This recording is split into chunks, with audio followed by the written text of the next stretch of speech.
Hi everyone, my name is Frano Livingston and welcome to the Fingerpicking Legacy Project. Now, first you might wonder what that is, and it's something I came up with to do my part to make sure that this kind of music stays alive.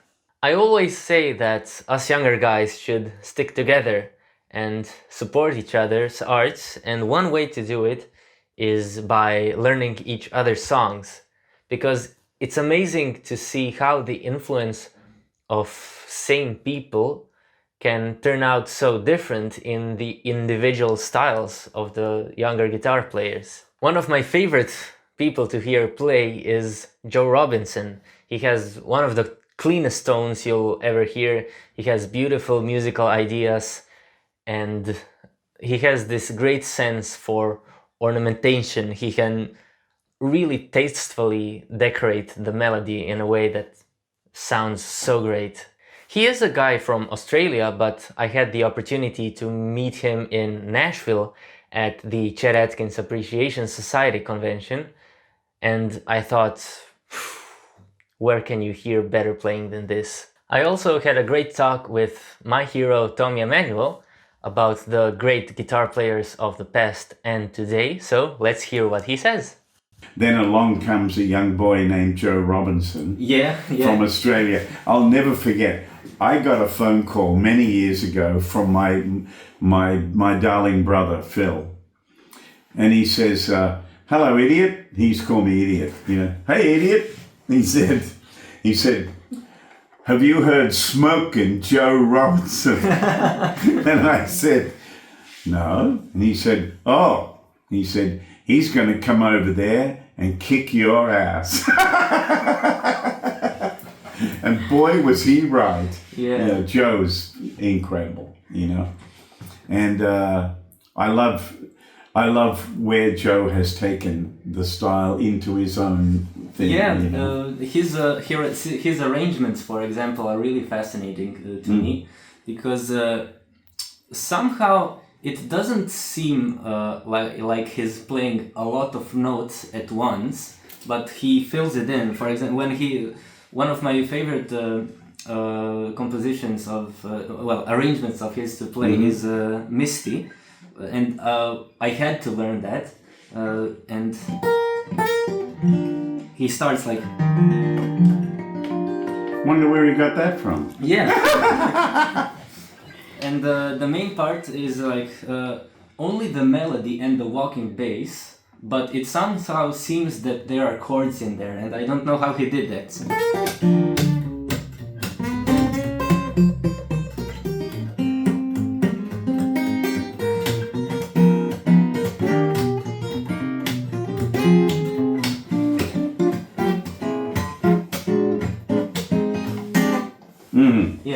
Yeah. So he really mastered his stuff. Right. Yeah. But see, moving the bass around tells your ear what the chord is without the chord necessarily being there. Yeah. If you look at my version of Blue Moon, right?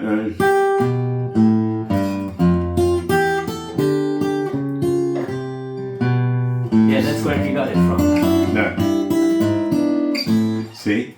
Yeah, that's all you need to do. So he was already onto all that. You got to remember, he came up with that arrangement of Misty when he was about 14 or 15. Yeah. So yeah. He was most of you guys, including you, way ahead of me when I was that age. I was still struggling with 3-chord songs in those days. Well, here's a nice little thing for Misty as well, which I learned from a piano player. So, da, da, da. Yeah. Go straight to the major, because it's an E major 7th, but you can, da, da, da. If you did it, if you did it once in the song, it's like, woo! It's what we call ear candy. Yeah. So, anyway, so Joe came over and I took him on tour and people loved him, and he was just like really giving it hell out there. And I said to him one day, Joe, it'd be really great if you could just do one slow song in your set, just to give the audience a break from, all the brilliant stuff he was playing. And I really admire his honesty in this, because he said to me, well, at the moment, I'm afraid of the space between the notes. And so he knew that he wasn't ready to play real music with lots of space yet. He does it now. Yeah. But I so admired him for that, and I think his compositions have got better and better. Yeah, definitely.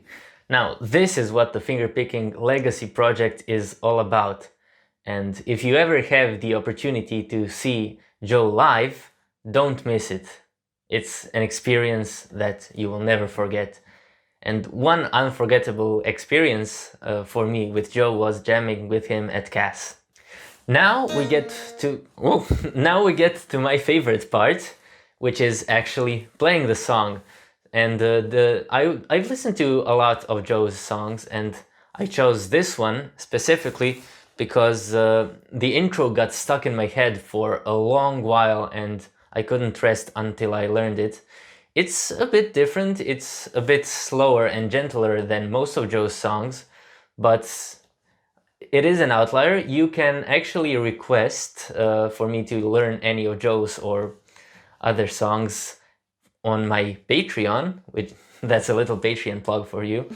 But anyway, I will play Joe's song called Fireflies. I hope you enjoy it.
Well, that was Fireflies for you. I hope you enjoyed listening to that song as much as I do playing it.